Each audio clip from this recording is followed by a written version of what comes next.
আমি আপনাদের মাঝে কিছু প্রোডাক্ট নিয়ে এসেছি, আমি বিক্রি করতে চাই।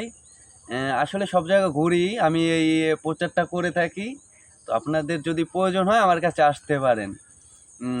ঔষধটা হচ্ছে যে ইঁদুর মারা তেলাপোকা মারার ঔষধ।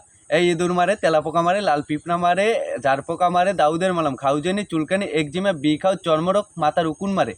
লাগবে নাকি এক ডোজেই যথেষ্ট। আপনার শ্বশুরবাড়ি থেকে দেয়া নতুন একটি লুঙ্গি আপনি চুলকাইতে চুলকাইতে ছিঁড়ে ফেলেছেন। আসুন আমাদের গাড়ির নিকট, দেখুন আমাদের মলমগুলো। এই মলমগুলো আপনার ক্ষতস্থানে লাগানোর কিছুক্ষণের মধ্যে যদি আপনার ক্ষতস্থান ভালো না হয়ে যায়, তাহলে আমাদের গাড়ির নিকট থেকে কোনো মলম আপনার ক্রয় করতে হবে না। যদি আপনার এই মলমের দ্বারা আপনার কোনো উপকার হয়ে থাকে, তাহলে সঙ্গে সঙ্গে আমাদের কাছে আসুন আর আমাদের কাছ থেকে আমাদের এই প্রোডাক্টটা নিয়ে আপনি ব্যবহার করুন। যদি ভালো লাগে তো আসুন ভাই, আমাদের গাড়ির নিকট দেখুন আমাদের মলমগুলো।